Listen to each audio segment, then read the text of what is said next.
Hey, everybody. Welcome to the May 2022 SJAA Astro Imaging meeting. Tonight we have Bill Tschumy talking to us. He's the co-author of SkySafari. He's going to be talking to us tonight about his new Our Galaxy app that helps us better understand the Milky Way. So take it away, Bill. Great. Thank you very much.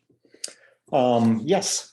So it's probably no longer a new app. I mean, I've had this out for 2 years now, almost, although it's gone through a couple incarnations. But anyway, the talk will be sort of my motivation for doing it and things like that. So let's just start the screen sharing. Okay. I want to start playing this video and share.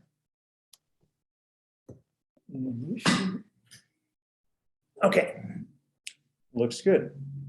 Well, anyway, thank you for having me here. Let me start by giving an overview of what I'll be talking about tonight. First, I want to talk about this little motivation, why I was interested in this project and have been interested in this kind of project for a long time. Mention how I got started in this, because it's a moderately interesting story, I think. Then go through a few basic facts about our Milky Way galaxy. And some of this will be familiar to you, some of it won't be familiar. So hopefully everybody will get a chance to learn something. I want to talk a bit about the galactic coordinate system. Probably not everybody's familiar with it, but it's fairly important for understanding, how this app works and how to think about where things are in the galaxy. And then I'm going to pause my keynote presentation and I'll switch over to my iPad and run the Our Galaxy app there, because it seems like it works better for Zoom from my iPad for unknown reasons. And I'll demo the app and show you some things and teach you a little bit about our galaxy using the application itself. And then I want to talk about Platos Cave allegory, which many of you may have heard of, but it's relevant here, I think. And then finally, some conclusions. And again, feel free to unmute yourself and ask a question as I go along if there's something that's not clear, or if I've made some horrible mistake or something like that. So, where is M13? I used to have an app that I wrote a long time ago called Where is M13? And it was about this same kind of concept about where are things in the galaxy. And a friend of mine talked me into naming the app Where's M13, because that was one of my favorite, globular clusters. And I always used it as this question of where is this thing in our galaxy? So we know where it is in the sky. It's up there in the keystone of Hercules. But where is that in the galaxy? Who knows? And is it even in the northern galactic hemisphere or the southern galactic hemisphere? And I guarantee you, because I've done this, if you ask, 100 people, maybe 5% might have a clue on it. And the rest of people say, I don't know where it is. They might know the distance to it and how far away it is, but they don't really know where it is in the galaxy. And so we've always heard that our galaxy is, this disk with the spiral arms, and then the globular clusters kind of hover around it, like a swarm of bees is the analogy always used. And so, one of those dots there might be M13. Well, which one is it? So how did we get started doing this or thinking about this problem? Back in 1996, I bought the book Binocular Astronomy by Craig Crossan and Will Tyrion, and read it. And I found it a fascinating book. It's way more than binocular astronomy. It has a whole lot of information that has nothing to do with binoculars. And I thought it was fascinating. And I got a quote here from one of the chapters called The Structure of Our Galaxy. And it says, because we lie on the inner edge of our spiral arm, when we look at the winter Milky Way, which is away from the interior of the galaxy, we're looking back into our own spiral arm, the Orion arm. This is confirmed by all the relatively nearby open clusters, associations, and emission nebulae in the constellations from Perseus to Canis Major. And so when I read that, I hadn't really thought about that stuff before, even though I've been doing amateur astronomy for, coming on 50 years or so. And I hadn't really thought too much about where these things really are and what part of the galaxy we're looking at when we are looking at objects. And I really got interested in this. And so I read his book, and this book has a fatal flaw. Well, it's not a fatal flaw, but it's a serious flaw. He doesn't have any illustrations. And so he'd describe these things, and there'd be no pictures to help you understand what he was saying. And so I found myself drawing little diagrams like this. And so I'd draw the arms and, talk about where things were and this and that. And I had a whole series of these little pictures that I kind of sketched out as I was drawing things to help me understand what he was saying. And then I said, well, maybe I can do better than this. And it was around, it wasn't right after I read the book, but back around 2006, maybe, I got interested in this again, and I decided to maybe write an app. And I said, well, I'm a programmer. I can, write an app that will help show this stuff. And so I wrote this thing called Where is M13? And this is what the user interface looked like. It was written in Java. And so it was cross-platform by virtue of being in Java. And this is what it looked like. It's nowadays, I look at this and it looks pretty crude. But back then I thought it was pretty cool. And basically it showed just a face-on and an edge-on view of the galaxy with the objects plotted on the screen. And it's kind of like an architect uses, two views of a building to kind of, see it from the top and from the side. And so I did that, and I plot these things, and I found it pretty fascinating. And I sold this for a number of years until I got involved in some other projects. So that's Where's M13. When I started doing SkySafari, after a couple of years in SkySafari, we were looking around for features to put in SkySafari, and I said, well, maybe I can use do something kind of like Where's M13. So when you select an object in SkySafari, you can say, well, show this to me in the galaxy view. And again, it would do the same thing. It would have an edge on and a face on view and where the object is. And so here, where M13 is labeled here, and you can sort of see where it is. So it's up above in the northern galactic hemisphere. And if you look at the left-hand side, it's kind of floating above our spiral arm as it winds into the galaxy.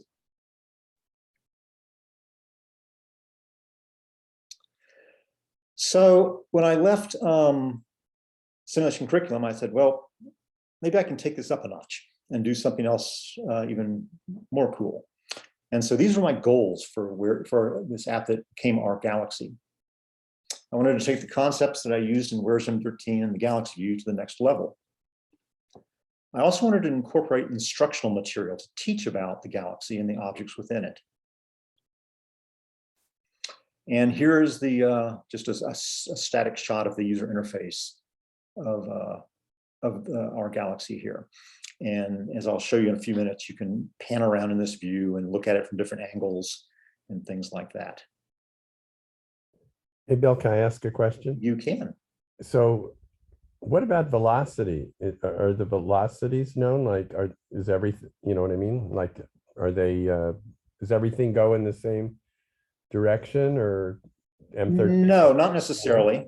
And maybe so as I'll talk about this, stars in what's known as the thin disk all move in the same direction in more or less circular orbits around the core of the galaxy. There's something called the thick disk. And again, I'll show you this when we do our visualizations, where stars are not moving in circular orbits, and they move up and down around the plane of the galaxy. There are some star streams that appear to be captured from other galaxies that are coming in at weird angles and orbit in non-expected ways around the galaxy and things like that. And of course, the globular clusters themselves are not in the plane. But I can hopefully talk about that a little bit more as we go on in this. So at this point, I want to mention a few basic facts about our Milky Way galaxy. So the image I use in everything from Where's M13 to the galaxy view to our galaxy is this. And this was an artist rendering based upon data from the Spitzer Space Telescope. And it took that data, and the artist made its best guess as to what our galaxy looks like. And of course, we we can't get a camera up above the plane of the galaxy and look down and see what it really looks like. And we've barely got anything out of our solar system. So we certainly can't get up here outside the plane of the galaxy. But this is what they sort of thought it was. And I'll also mention at this point that, we really only know what's going on in this sort of region of the galaxy here. Over on the other side from the galactic core, we know very little about that. Infrared telescopes that look back in infrared, they can sort of see through some of the dust and kind of figure out a little bit about that. And we're now learning more about it, but this is kind of very speculative, even more speculative on the other side of our galactic core than it is on our side. Oh, I should mention that little orange dot there is where the sun is. Of course, it's drawn many, many times bigger than what it really is, just so you don't have to have a microscope to see it. So our galaxy is around 100,000 light years in diameter. Some books will say 150,000, some books will say 80,000. It's not a hard, there's not a hard line to the disk of our galaxy. I mean, it kind of fades out. And so the question is, well, where do you say it ends? And given that 100,000 light years is a nice round number, I just use that. And a lot of other people use that too. The distance between spiral arms is about 6,000 light years. So again, if you're in our, here by the sun, and you're looking at something that's in the next spiral arm outward, or if you're looking at some object out in this direction, and it's about 6,000 light years away, where you say, oh, that's probably in the next spiral arm outwards. And likewise, if it's about 12,000 light years away, it's probably in the arm out beyond that. And so you can kind of get a sense of what arm things lay in or lie in by its distance. There's a galactic bulge in the center. It's not spherical. It's a football shaped type thing, about 7,000 light years in that dimension, maybe 20,000 light years in that dimension there. And it's about 12,000 light years in thickness, if you look on an edge on. And then our arms, our disk of our galaxy, which is called the thin disk, is about 1,500, maybe 2,000 light years in thickness. Everybody got that? A few other facts. Our galaxy is believed to hold about 200 billion stars. The mass of our galaxy is uncertain, of course, but it's believed to be certainly greater than 1.5 trillion solar masses. And half of that mass is in stars and half of it is in dust and gas. The total luminosity of the galaxy is about 10 billion times that of the sun. Of course, we like to name things. So all these arms have names. We have the outer arm, our Perseus arm. This is our arm is called either the Orion spur, sometimes it's called the local arm. The next arm inward is called the Sagittarius arm, then the Scutum Centaurus arm, and then the Norma arm is the most inner one.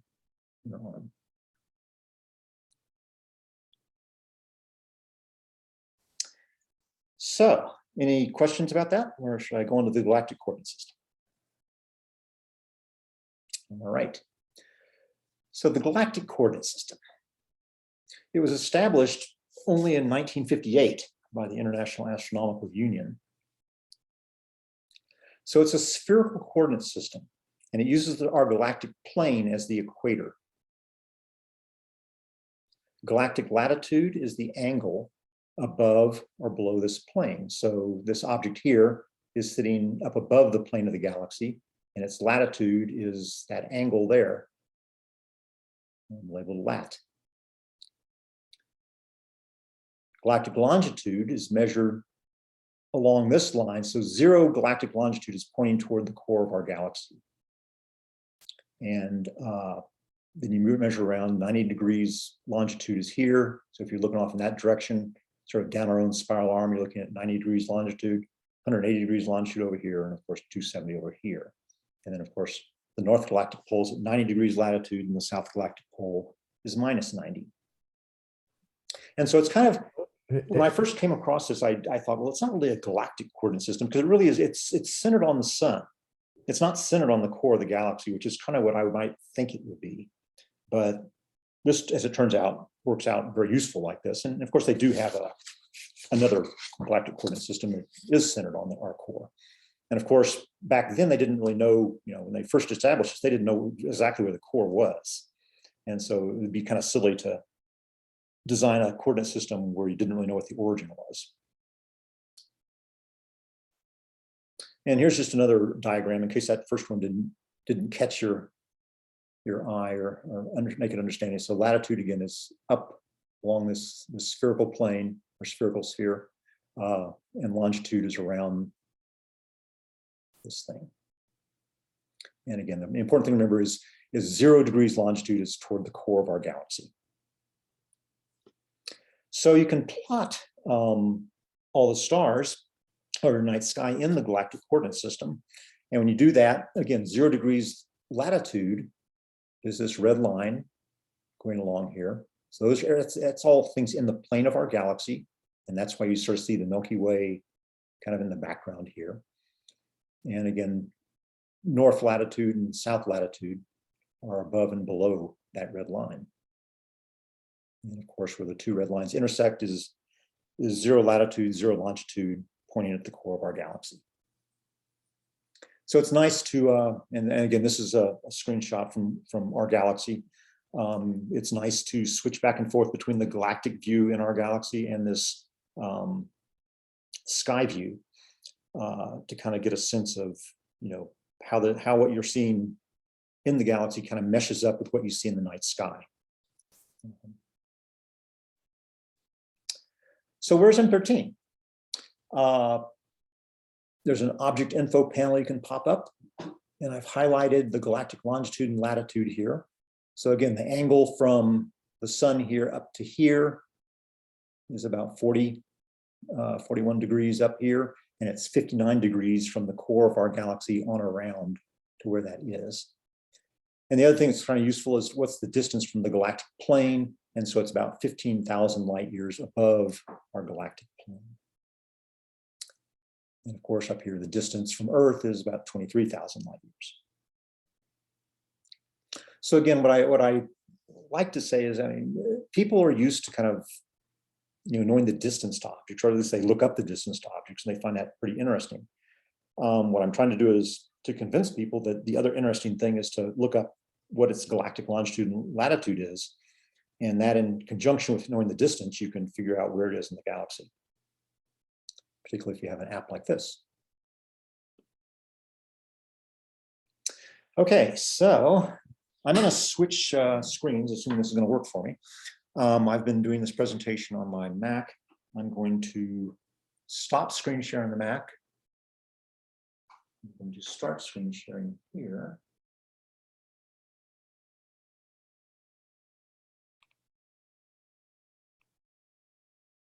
And there you go. So this will look a little jerky, slightly jerky, depending on your internet speed and stuff as I pan around. But I'm touching the screen with my finger and kind of panning right now. So you can kind of do this.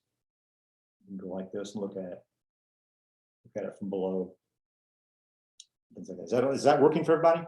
Anybody got a problem? You can see what I'm doing. Looks good to me. Okay. Well, let's assume we're good to go then. So it's a fairly simple user interface. As I say, there's this button in the center, the lower toolbar. There's Galaxy and Sky. The Galaxy is highlighted. If I click on Sky, that gives you that sky view. Right now, there's no objects other than the stars that are there just for reference. But this view doesn't have anything. The objects displayed in it. So on the left-hand side, this button here, which I'm going to tap on, brings up this sort of views menu. And as I mentioned, one of my goals was to have a bunch of educational material in the app. And so what I've done here is there's a bunch of built-in views. You can save your own custom views, but these are built-in views. And so One category is stars and OB associations, open clusters and whatnot. Tapping on that info thing,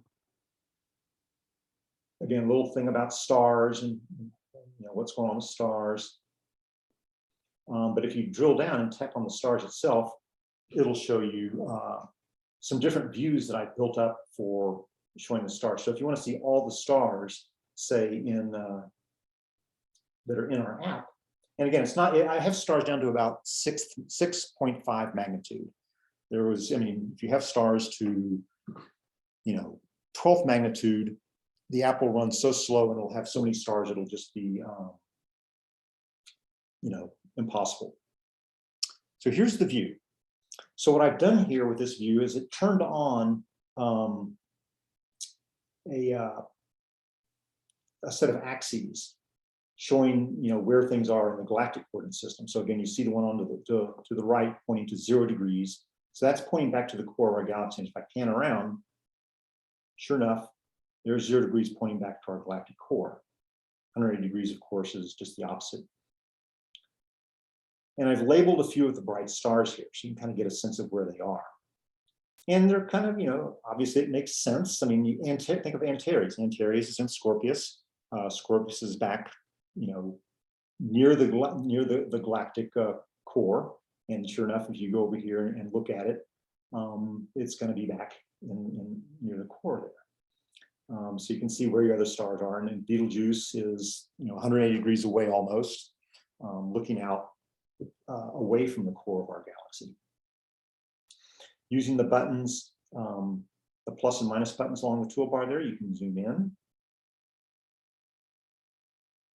You can zoom out.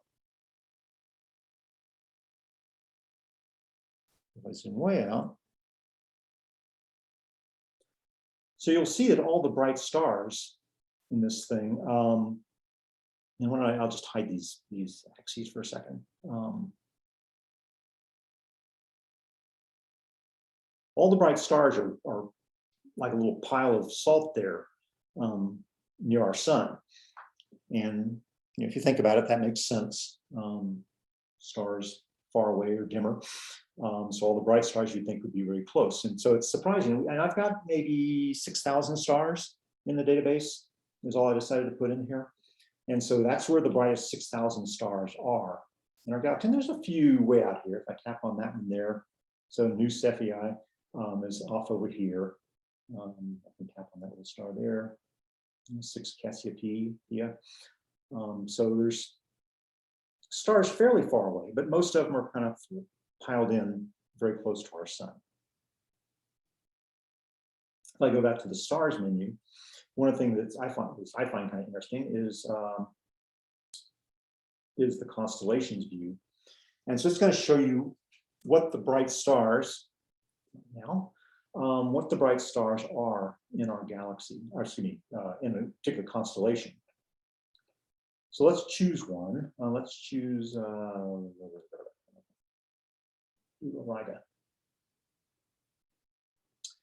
So here are the stars of Auriga. And so they're all stretched out here to the left. Now, as you know, Auriga is more of a winter constellation. And so as you think, it's off pointing away from the core of our galaxy. So here you can see all the bright stars in Auriga there. And what I find kind of interesting is if you take this and zoom in on them, you might expect eventually you get where you can actually see the constellation. And as you get close to the sun, so the positioning is what you expect. So here's the bright stars of Auriga, kind of making a circle. Unfortunately, I can't point on my iPad to kind of, there's no cursor here I can use to outline them, but you can kind of see a circle of stars starting at Capella, then going up and to the left to Mencalion and on around, which are the stars for Auriga. So we'll zoom back out.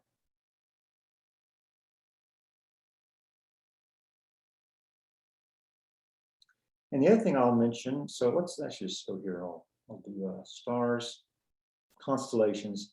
Let's do Cygnus, for example.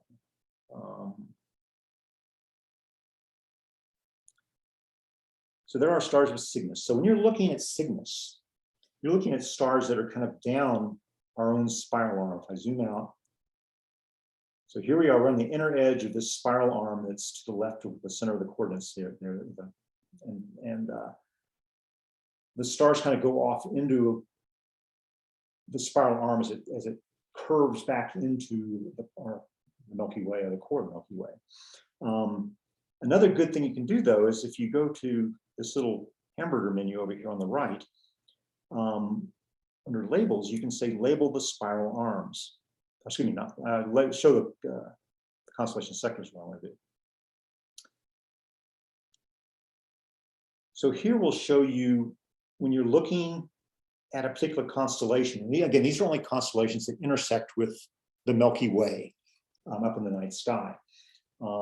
This is where you're looking in the galaxy. So Cygnus, again, this little wedge for Cygnus, you're looking down on that arm. See Auriga over there to the left. That's the one we were looking at previously, off in that direction. So this is a good way to sort of get a sense of, oh, I'm looking in this constellation. Where am I looking in the galaxy? What part of the galaxy am I looking at? By turning on these constellation sectors, you can see that. And I'm going to turn them back off right now.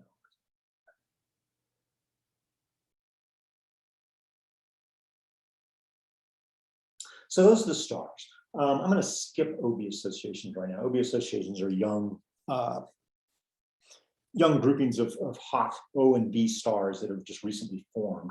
I mean, I can just briefly just show all OB associations. They tend to be in the spiral arms themselves because that's where star formation is happening. But these are all the major OB associations we know of in the galaxy and where they're located in the arms. I go to open clusters. How come there are no OBs anywhere else in the galaxy? Because it happens, well, they do. Again, it's the same thing at, let me zoom out. So all these are pretty close to the sun in the same way that the bright stars are close to the sun. I mean, there's surely OB associations, you know, in all the arms, in all the positions of the arms around our, you know, in the plane of the galaxy. We just can't see them because they're obscured by dust. But this is the main ones that we recognize right now. So, for instance, the late, you know, the most recent Gaia data. And I don't have that in there. Yes, the Gaia data. I've actually not seen new named OB associations based upon it, although surely probably people have done that or are doing that now. And I will comment that a lot of the objects I have in here are based upon the DR2 version of the Gaia data, the first release of Gaia data. They're now up to DR3. My goal here in not too long is to go back and some of the distances have changed to things. So I'll go back and redo the database using the DR3 release of Gaia data. Bill, I yes. think it's up to DR9, I thought was the last release. But anyway. 9? No, that's DR3. I know this better than me. But that's the way I remember it. Yeah, no, it's 3 is what they're up to. Okay. Pretty certain on that. Open clusters. So if we just want to see, let's show all the open clusters that are known. We get this. So again, we switch to an edge-on view here.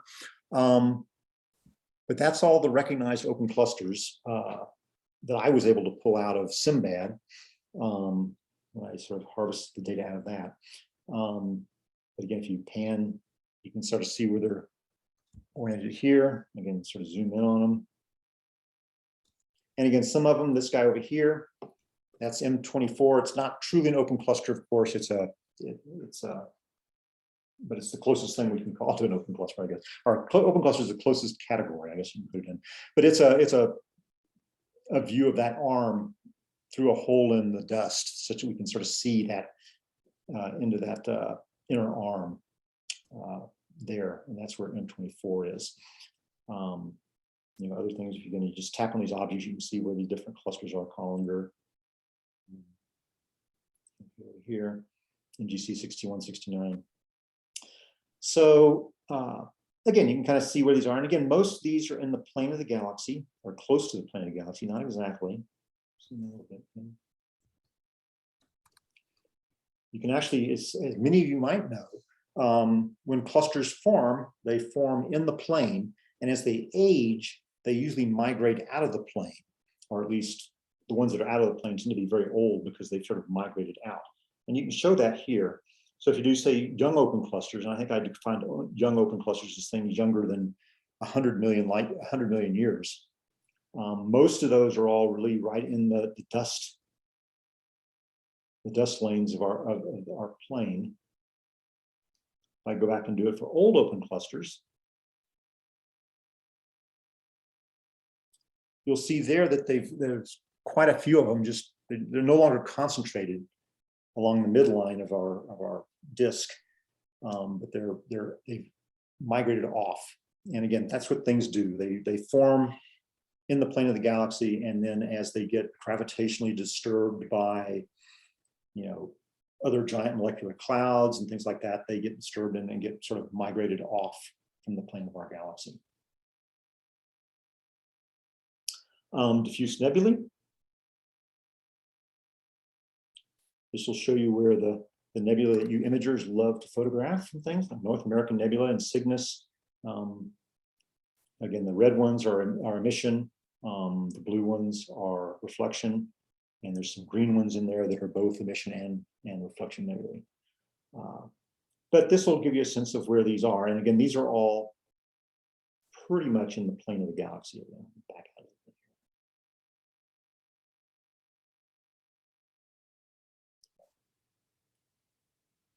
So you really don't get nebulae off the plane of the galaxy. I mean, the nebula depend upon the dust and the gas that's in the spiral, the plane of the galaxy. So they're all going to be in there.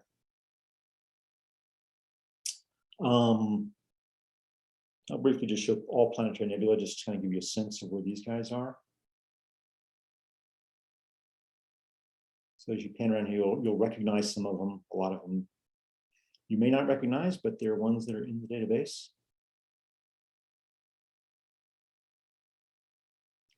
And again, as you expect, they're clustered around our sun only because the ones that are further away are too dim to either see or they didn't make my cutoff or something for the magnitudes. And I'll also mention there's making this database was a bit of a chore. You can often get coordinates of where a nebula is, but the distance to it is very often unknown. And for imaging or looking at it through a telescope, that doesn't matter. You don't need to know the distance. You just need to know its coordinates in RA and DEC. But to plot it in the galaxy, of course, you need to know the distance. And because distance to nebulae and planetary nebulae are often very hard to get, particularly for things that are further out, we just don't have a distance to it. So I had to filter all these objects and only choose the ones that we had a known distance to. There'd be a lot more if I didn't have that restriction. Globular clusters, so my favorite. So let's just start with all the globular clusters. And of course, I highlighted M13 because it's my favorite. So this is, again, you hear that they hover around the core of our galaxy like a swarm of bees. And this is it. Pan around, see these guys. And let me also mention at this point, I magnify most of these deep sky objects by a factor. I think these are about 8 times bigger than they really are. Only so because you can't see them otherwise. They become little pinpoints. There actually is a option here under visibility. Visibility to scale the deep sky objects. If I turn that off, that's what they really look like. You can see that. You can see the little pinpricks there. That's how big they really are relative to the galaxy. But that's kind of a boring view. So I have this thing where by default I scale them so you can kind of really see them and get a sense for that. But just remember they are magnified a little bit just so you can observe them in this app. If I pan out, you'll see that man, there are globular clusters way out from our galaxy. And you've heard, and I'm sure most of you know about the intergalactic wanderer. If I go here, I think I've got it. Actually, I've got it in this. There it is. So this is the NGC 2419 up in the upper left. That's the intergalactic wanderer. And again, if you select it, hit info, you can say, oh, it's the distance from Earth is about 270,000 light years away from us. Again, so you can get all the facts and figures here. I'll also mention that as part of the app, I've got the thing on, search the web. So if you don't find the information here you want to, or you want to learn more about it, you can always tap on, just see if this works. So there did a web search for you and brought up. So now you can go and pan and look at that, and you can look at, say, images of the intergalactic wanderer and things like that. We'll go back to that, our app, and do that. And of course, it's got its other names for it. There are a bunch of other globular clusters that are pretty far away. So there's the intergalactic wanderer we just looked at, but now we've panned out even further. So these things are other globular clusters that are actually part of our galaxy. They're gravitationally bound to our galaxy.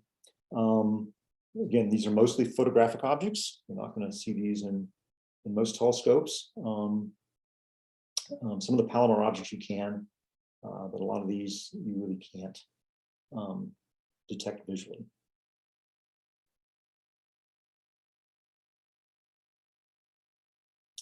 So globular cluster, not sure.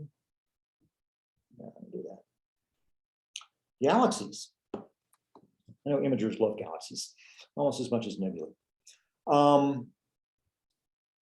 So I've got different groupings of galaxies, so you can kind of get a sense of where they are relative to our galaxy and how far away they are. We can just first start with all galaxies, I guess. So now and I should mention, in the upper left corner is the distance that we are located from the sun. So it gives you a sense of kind of how far away we are, looking back on this.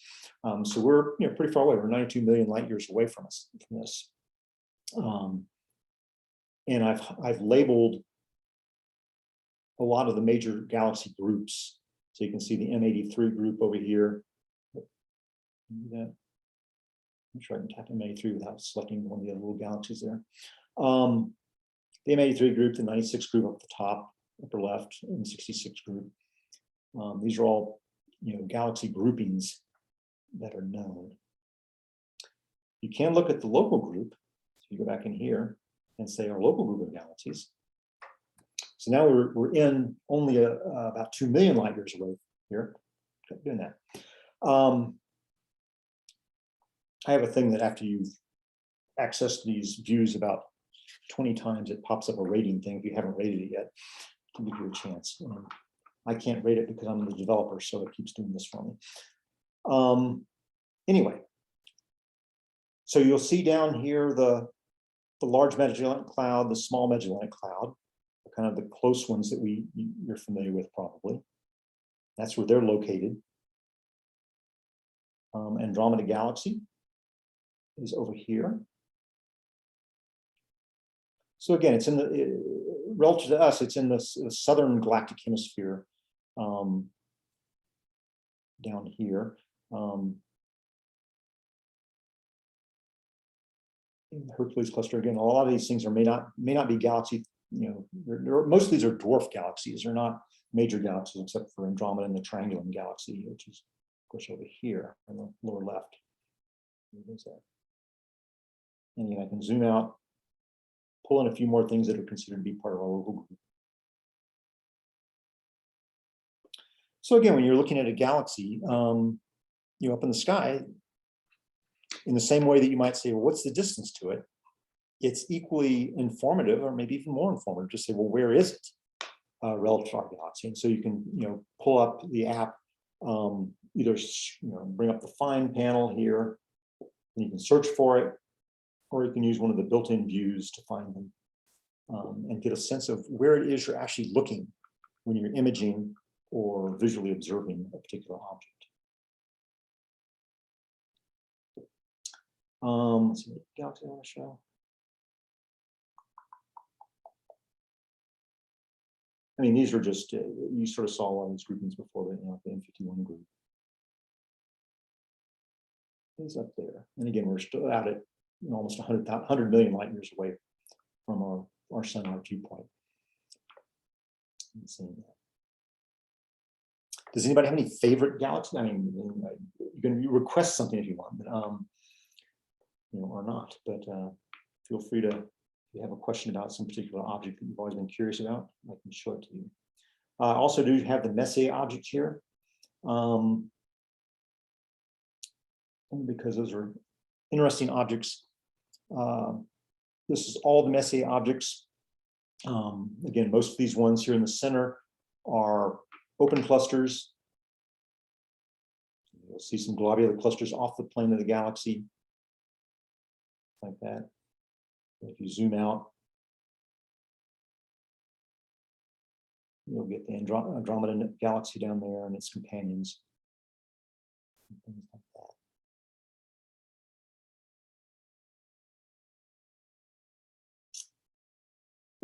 So the other thing I wanted to mention here, I'm almost done with my demo of the app, is talk about galactic structure. And this is important enough, I'd like to go through it. So there's 5 main structures that I talk about in the app: the thin disk, the thick disk, the galactic bulge, the stellar halo, and the dark matter halo. So what I'll do, and again, you can, if I tap on the info thing, it'll have some text here you can read about, the thin disk. What I'm going to do actually is show it. And so I kind of do this, highlight that region there with that little kind of wall. So that's the thickness of the thin disk of our galaxy right there. And again, the thin disk is where most star formation stuff happens. And this is going to sound like I'm reading something, because I am. Because I'd like to communicate this information to you.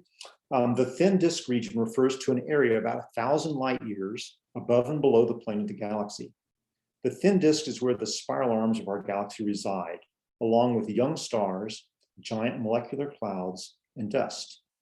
If you stack 2 CDs on top of each other, this is a good representation of the width to height ratio of the thin disk. The thin disk contains our sun, along with Sirius, Vega, Rigel, Betelgeuse, and Alpha Centauri. It's thought that about 96% of stars near the sun belong to the thin disk. They come in a variety of ages, from freshly formed to over 10 billion years old. The thin disk contains essentially all the galaxy's non-stellar material. The gas and dust are concentrated into an even thinner area than are the stars, with half of the interstellar material being within 80 light years of the galactic plane. This is the area where most new star formation is occurring. Thin disk stars revolve around the galaxy rapidly in mostly circular orbits. Their orbits keep them close to the plane of the galaxy without much of a vertical component to their motion. I'll just stop there on that one and switch over to thick disk. So the thick disk, as the name implies, is substantially thicker than the thin disk. The thick disk of the galaxy was first proposed around 1957, although the idea didn't really take off until the 1980s. As its name implies, it extends further above and below the galactic plane than does the thin disk, being around 7,000 light years in total thickness. Thick disk stars, such as Arcturus, tend to be older and have a lower metallicity than those of the thin disk, with 25% of the sun's metallicity being typical. And let me pause just a second in my reading.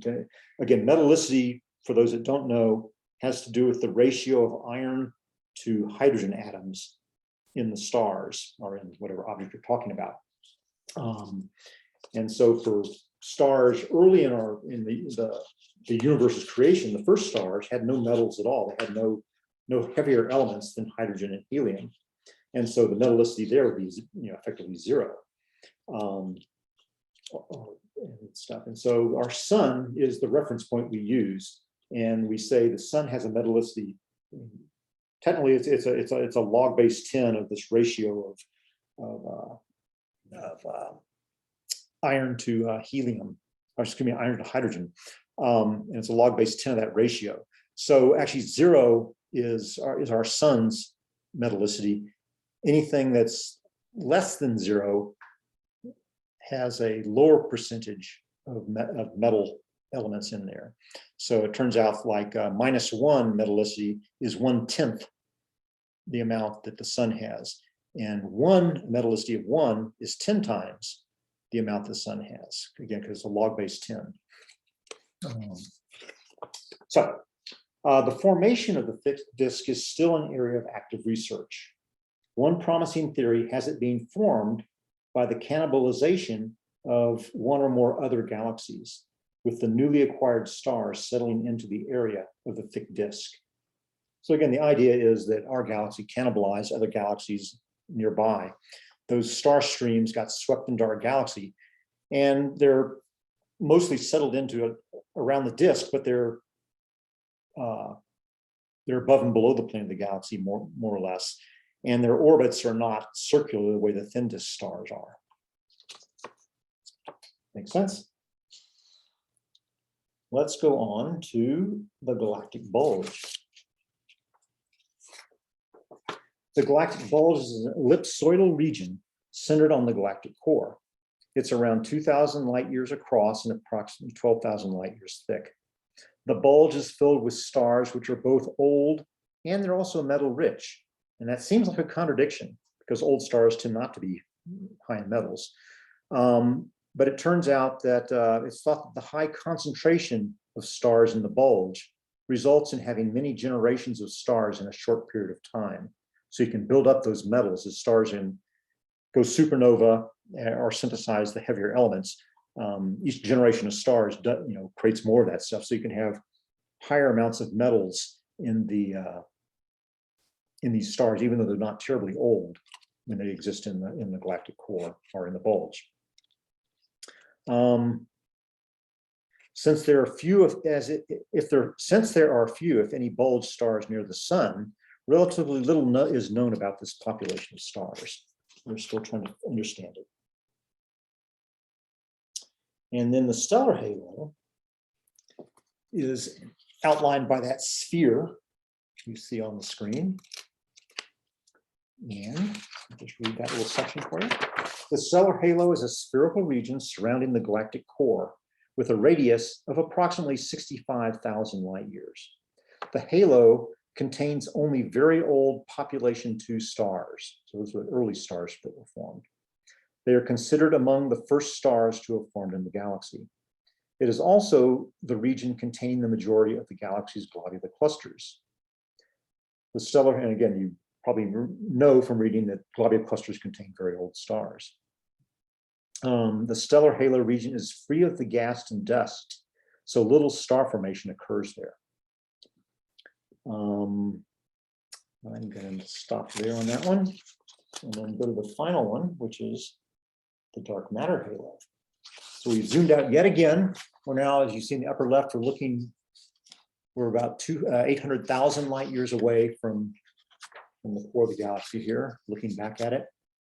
The dark matter halo is a vast spherical shell surrounding the galaxy and filled with dark matter.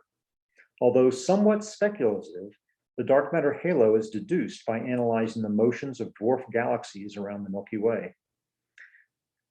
This indicated that most of the mass of the galaxy is beyond the edge of the disk in this spherical shell with a radius of around 300,000 light years. The dark matter is believed to make up about 85% of the mass of the universe. At this time, it's uncertain what dark matter really is. Maybe brown dwarfs, white dwarfs, black holes, or some more exotic form of matter.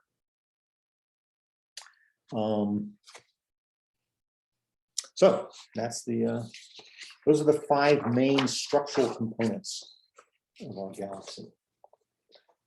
And I think, let me just do this. Let's go back here.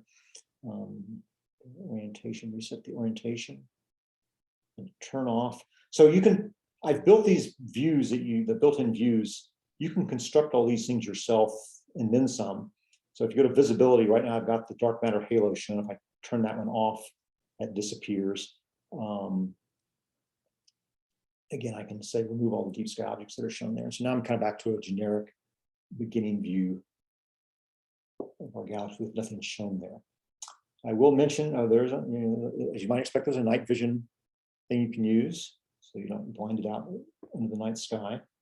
And then there's help that you can do. So some information, again, part of the stuff I presented in the talk, talking about the galactic coordinate system. If you want to refresh yourself on what that is, that's in there. Other things you would expect to be in help. If you want to email me, there's a link there to email me. And if you want to rate our galaxy, give it a 5-star rating, I'd appreciate it.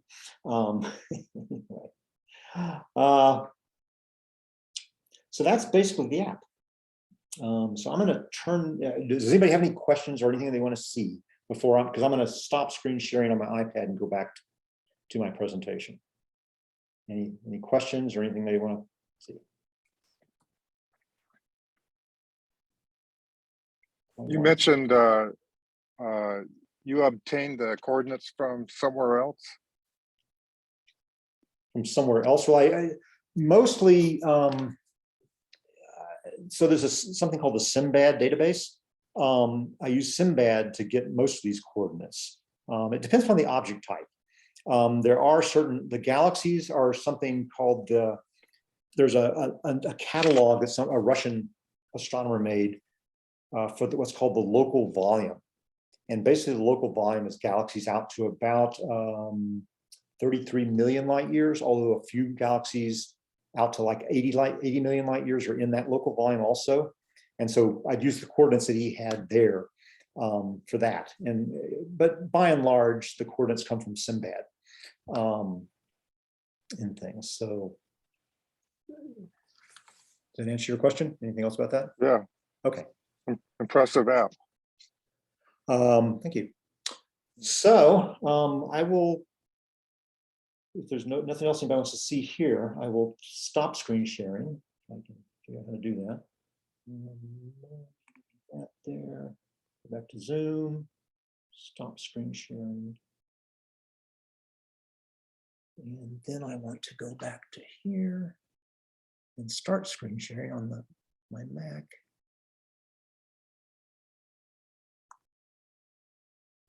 I need to go back to my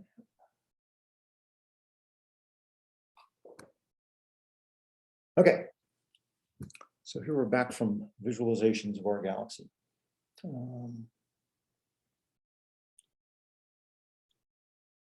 So I will mention our galaxy it's a free app. I'm retired. This is my gift to the astronomical community. It's available on Windows, Mac, Linux, iOS, and Android. All you need to do is go to the appropriate place store to get it or download on my site. There is a browser-based version. If you go to ourgalaxy.otherwise.com, it will load that for you. It works just the same way that the apps work, but it runs in a browser. The browser-based thing is only for desktop machines. It really doesn't run well on mobile machines. I will mention I wrote this app using the Unity game engine to do all the 3D stuff. And the Unity game engine doesn't work well on some mobile devices, at least for the kind of stuff I'm trying to do. So that's why it doesn't. It's really a desktop thing for the browser based. So if you're interested and want to try this thing, you can go to www.otherwise.com, my website. It'll have details about the app, and it will have download links. Some of the links go to the App Store. So of course, to download for iOS, you got to go to the Apple App Store. Likewise for the Mac, it's on the Mac App Store. Windows, it's available on the Windows Store, although you can there. I do have a link there to just download the executable directly if you don't want to deal with the Windows App Store, which I know some people hate. And there's a Linux version also, and an Android version. So hopefully everybody, I will mention, I originally wrote this app for only for iOS and Mac OS. So it's Apple products. And I wrote that, and it using a very different technology than the Unity game framework. People liked it a lot. And of course, where's the Windows version? Where's the Android version? So finally I broke down and rewrote the app, spent 9 months rewriting it in this cross-platform framework. And that's what's available today. So I mentioned I was going to talk about Plato's cave allegory. I'm sure many of you have heard of this before. His allegory of the cave. So Plato described a world where there were these prisoners that were chained up. My cursor back and point things. They're the prisoners down here. They were chained to a wall. Their heads were fixed so they could only look forward. And what they could see, though, on the wall facing them, there was light coming from a fire over here, and all their keepers would be moving around up here, and they could see their shadows up on this wall. And it was a flat two-dimensional wall. And that became the prisoner's reality. They thought the world is this two-dimensional thing. And that's what I see, and that's all I know. And then finally, but at one point, some prisoner broke loose and he got away. And here he is escaping out. And he escaped out into the ascent to the sunlight here. And he said, oh my God, the world isn't two-dimensional, it's three-dimensional. And there's this whole other, it's this whole other thing I never knew existed. And I think this is very apt for what I'm trying to do with our galaxy. Most of us are familiar with star charts and where things are in the night sky. And it's a 2D representation. We see it on the celestial sphere. And you say, well, where is it three-dimensionally in the galaxy or around the galaxy? And I say, I don't know. I've never seen that before. And so in the same way the prisoner escaped the cave here and realized the three-dimensional view, I'm hoping that the Our Galaxy app helps people break out from just thinking two-dimensionally and RA deck, and they add that distance dimension. And with that and a little bit of trigonometry, you can figure out where things are actually in the galaxy.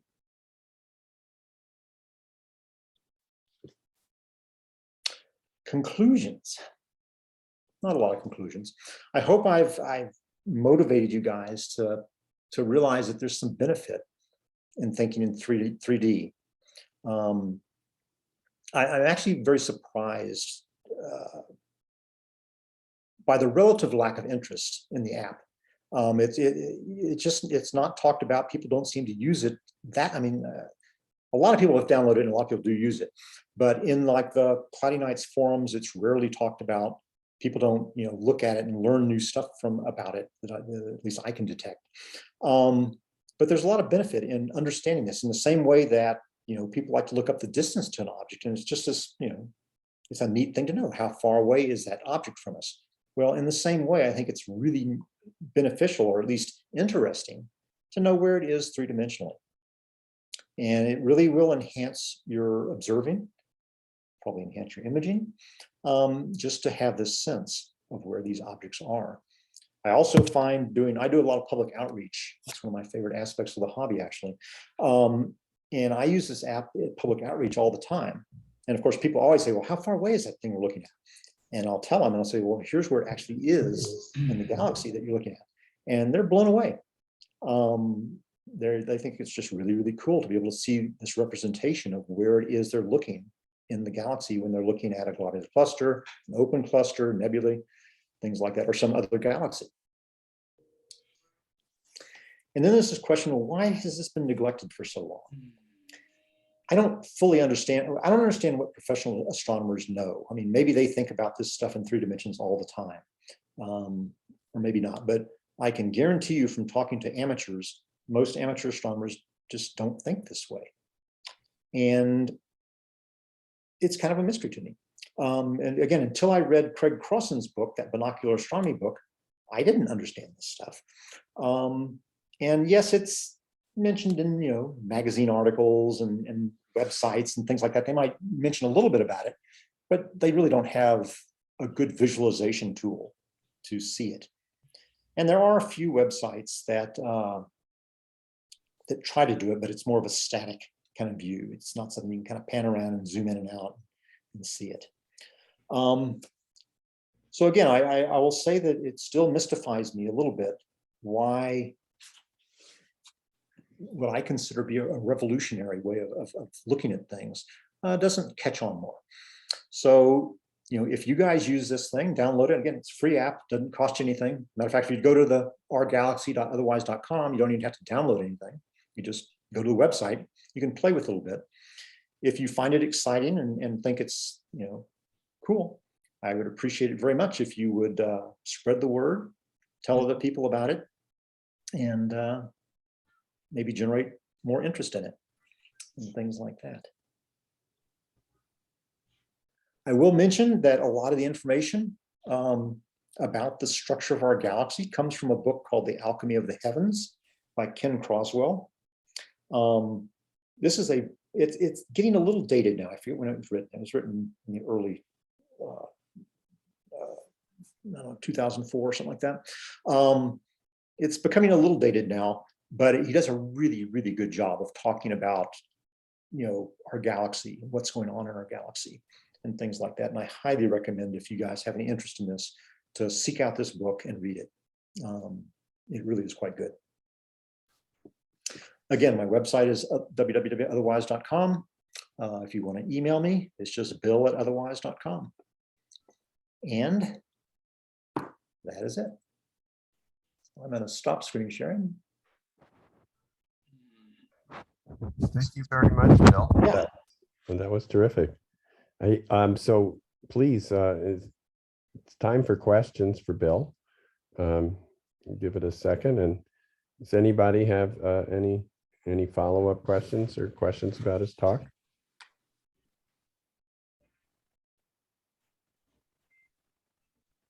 All right, I'll get things started. Oh, there is a question. What is the motivation for the name? The name of the app, Our Galaxy. Is there more to that? I see. Name Otherwise. So I founded Otherwise back 1990, and I wanted to do something. And again, my history. I actually worked for. Let me briefly mention my history. I'm actually trained as a zoologist. I'm not a programmer by training. I've had like one computer programming course. I'm kind of self-taught. But I actually am interested in theoretical population dynamics and ecosystem modeling and things like that. And that's how I got my initial experience with computers and things. I left academics to start a software company. I was up in Washington State in Seattle at the time. We founded a company. We wrote software for, we started to write a word processor for Macintosh. And so Mac came out in '84. A couple years before that, Apple approached us and wanted us to write a word processor for the Macintosh. We actually wrote Write Now, if anybody is familiar with Write Now. And that's another app I've written way back when, in the dark ages. And then when Steve Jobs got kicked out of Next Computers, I got kicked out of Apple and founded Next Computers. They needed programmers and they needed somebody to write a word processor. And I said, well, how about those guys up in Seattle? They did Right Now, and that worked out pretty well. And so they actually bought our company and hired us. And I went down and worked in the Bay Area for about 4 years, working with Steve and stuff. And I was employee 18 there. So, had fairly regular interaction with him and things like that. And then I decided to leave. I got tired of the Bay Area and wanted to get back up to Washington State. And when I was going to form a company up there, I was looking around for names, and it's been a long story here. I just wanted to do some software that was a little different. It was not, the run-of-the-mill thing. And so I thought, well, let's call my company Otherwise. And again, because I registered this domain back in 1990, before all the good domains were snapped up, that was totally available, and I got the name Otherwise. And I've been using the name Otherwise for 32 years now or so. Anyway, that's my question is it open source? No, it's not open source. It is totally closed source. Sorry about that. What it is, I guess I could consider open sourcing it, but I'm not sure that's what I want to do. Thank you, I appreciate that. Can we contribute to code? No, it's not open source. What's the cross-platform technology used? As I mentioned, it's the Unity game engine. Unity game engine is something totally different than what I was familiar with before, and it's a totally different way of writing apps. And so there was definitely a learning curve for me to do that. In reality, I actually started out with a different cross-platform thing called Xamarin. But Xamarin had so many bugs and it was so frustrating, I finally just gave up on it. It's like, I can't make this work in Xamarin. That's when I went over and tried Unity, and Unity actually works pretty well, but I'd say it's very different than most of the programming I've done. Any other questions? Let me ask one. So it seems like, well, the one thing that struck me when you were showing, you know, like the stars was obviously, like you said, since you were limited to the, you know, magnitude 6 or whatever, it was going to be nearby stars. So Right. and you mentioned that you needed to limit the number of stars for I guess display reasons, but it seems like it's screaming for, you know, why not show Well, all I could. stars and, you know, they have like a few 100 million stars, right? And so They maybe you do. can do animations with them, but you could probably have. I don't think you can do a real-time animation with that many, you know, anywhere near that many stars. Right. The app would just bog down and just become unusable. Uh-huh. Yes, you do see you'll see videos of animations with many, many more stars, but those are not real time. Those are things that, you know, it's like Pixar. They have render engines that go off and crank for 2 days to generate that video. And no, I'm sure I could, you know, triple, quadruple the number of stars and have no real problem. But what about like, okay, you know, so for certain views are not animations, like just here's you know, a top down or a face on view of the galaxy, you know, things like that, limited views, because from a educational or scientific point of view, you know, it's not the case that all the stars are gathered, you know, on our arm right near us, right? They're distributed around. And although there's definitely I mean, there's a sampling problem that, you know, if you showed, you know, dimmer stars or further stars and things there, I mean, there's a lot of stars that, I mean, we understand our neighborhood of the sun pretty well and what the stars are there. As you get further out, you know, in the next spiral arm outward even, and maybe with the Gaia data, it's changing for sure, but we don't have nearly a thorough sampling of the stars there. There's just stuff that's too obscured by dust and whatnot, so that it kind of might give a wrong impression. Again, you'll still see this thing where, hey, it still looks like things are clustered around our sun, and that's only because it's not because the stars aren't out there. It's because they're so obscured that even with Gaia, we don't have good information on them. I mean, Gaia does have a lot more stars, but it's not a uniform representation. So I don't know. I mean, you're right, and I've thought about doing this. Nobody has asked for it. I mean, it would be a lot of work too, and it would also probably, you could probably run it on desktop machines with a lot more stars. Again, one of my goals was to have this run on mobile devices, so you could, you know, carry it out under the night sky and, you know, use it for outreach and things like that. And there, it's, I mean, they're fast enough now, but it's more memory. You know, each star, you know, has a bunch of data associated with it. Each one takes that memory, and, you know, if you load it into memory, and most of it has to be resident in memory, so that you know, as you pan around, you see things and whatnot. So that's a big memory load, and I'm not sure mobile devices can handle that. Okay, thanks.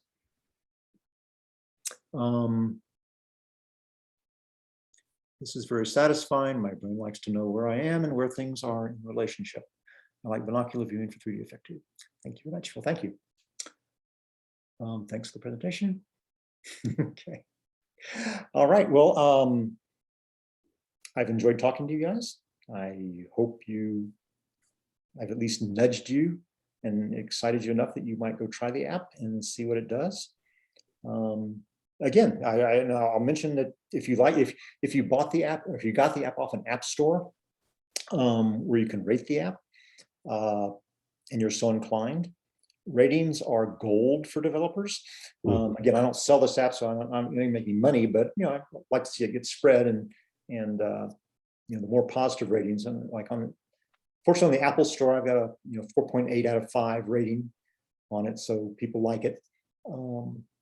But I would be happy to have you guys rate it if you're so inclined. I'll also ask a question. I see Susan Warden on here. I used to know a Susan Warden once upon a time. I'm trying to remember which company I worked for at the time. Susan Warden, are you familiar with me at all? Does my name sound familiar? No, it doesn't, but I loved your presentation. Thank you so much, and I've already downloaded the app. Okay, well, it must be another Susan Warden someplace. It's a common name. It's a common name? Okay, well, that must explain it then. All righty. Are we done? Well, it sounds like, last chance for questions, but it sounds like we're probably done. So unless we hear a question in the next few seconds, why doesn't everybody unmute and applaud or thank? I have a question. Go Yes, ahead. we have a question from Monica. It's Mona? yeah. My question is, I wasn't paying attention the whole time. Will this be available? I know you're recording. Will it be available on YouTube? Yes, we email to our mailing list and, the YouTube link. And so it should be available like all our other talks. So no problem. You get the emails from the SJAA imaging mailing list? Yes, but I have to admit, I'm not loyal. I'm kind of a busy grandma. Okay, well, anyway, it'll I be usually post them in the meetup too, the Okay. recording link. Yeah, in the comments for this meetup. Thank you. I will post it when it's up on YouTube. Great. all right. Okay, guys. Well, everybody, enjoyed please- it. Thanks so much. Thank you. Thank Bill. Woohoo. Thank you. Thank you. Thank you. All right, you guys have a good rest of your week. Okay, shall we do the sad?